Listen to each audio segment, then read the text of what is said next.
That's a really good question. I got really lucky or fortunate early on to meet Dayton Judd, the CEO of FitLife. We own shares in FitLife, by the way. And I met him, I think, within the first year of running the fund. And so I sat down with Dayton, and it was very different than any other CEO I had met prior to that. And the reason it was so different is he spoke to me business owner to business owner. So he said, "Here's what the company does well. We're great at acquiring companies at discounted costs. We're great at cutting costs. We're a few other things, but we could really use an update to our ERP system. We could use more bench strength." So he listed out the pros and cons of the business. So he was talking to me, one business owner to another business owner, and that's what we both were. He owns way more of the business than I do. He owns, I think, 40%. At the time, I probably owned 1%. Um, but he was speaking to me business owner to business owner and not sugarcoating the areas of the company that needed work. Every company has flaws, and that's even more so for smaller companies. So to try to pretend like you'll go to a lot of conferences and you'll speak to a lot of management teams, and they say there's nothing wrong with our company. We are perfectly run. We're going to be the next Apple.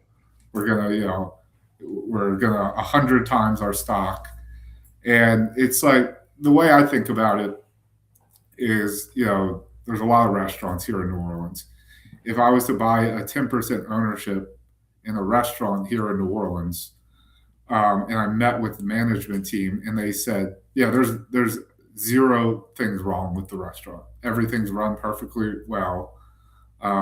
Every employee is perfect. We're all the margins on everything we sell is perfect.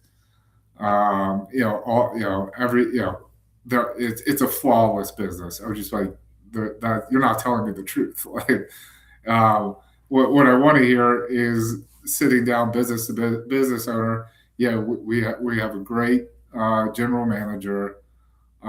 We probably don't charge enough for these certain items. We could use an update to the bar. Just highlighting the pros and cons of the business. So that's what I really look for is when they sit down. Obviously, there's an immediate checklist of just are they capable, honest, do they have high integrity, those types of things. But after that, it's are they speaking to you, business owner to business owner, and you would be amazed at how few CEOs in the micro cap and small cap space actually do that. And so they really stick out like a sore thumb when they do.